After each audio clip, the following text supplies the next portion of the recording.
Well, in a new poll, former President Trump is edging out President Biden in a potential 2024 matchup. Trump stands at 51%, while President Biden trails behind at 42%.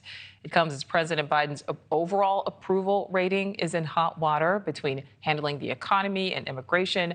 A record number of Americans say they are doing worse under his presidency.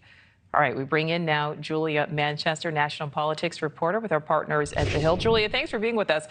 These are certainly not the numbers the administration wants to see. Is the White House scrambling behind the scenes? Because, of course, we know that they're going to present this front that everything is okay.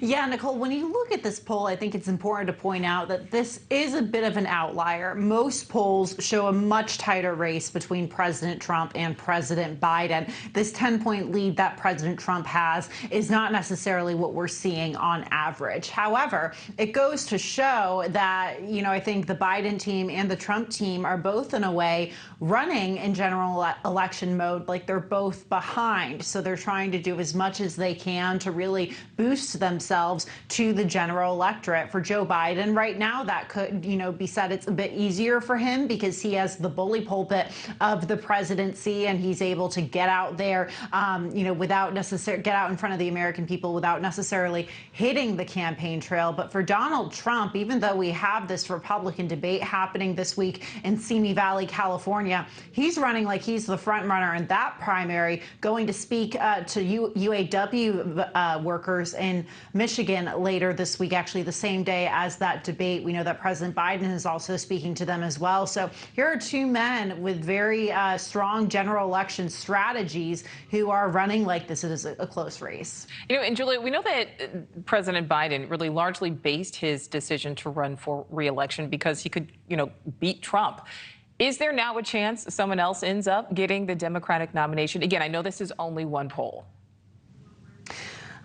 I think the chances of that right now in terms of the Democratic primary where it stands between Biden, RFK Jr. and Marianne Williamson, it's pretty slim that it's going to be another Democrat. I think most Democrats, even though enthusiasm for Biden may be lower than past elections for a Democratic nominee, most Democrats are supporting Biden for the nomination. That being said, though, I don't think RFK Jr. and Marianne Williamson are the figures on the left to be watching. I think for now, we should keep an eye on Cornel West. He's a Green Party candidate, a progressive challenger to President Biden running in that third-party bid. Do I think Cornel West is going to win the presidency? No, but I think Cornel West, or a candidate like Cornel West, has the potential to peel away some voters that would otherwise vote for Biden and therefore hurting Biden in the general election. And Julie, we know that polling can be wrong. We have seen it plenty of times. You say that this poll, really is maybe more of an outlier. Could it just be a case of inaccurate numbers? It could be. I think it's very early in the polling process right now. I think a lot could change between now, obviously, and Election Day. I think a lot of this depends on the national mood. It depends who's being polled, what strategies or I guess I should say methodology is being used in this polling. But, I think anything can happen in polling. I think it's important for us, though, in the media and the political world to really be keeping an eye on that average and not to be focusing in on one poll, just trying to keep an open mind when we approach the situation. And my last question for you, Julie. Does this also come down to better messaging? Is the administration just still not doing a good job of playing up its wins?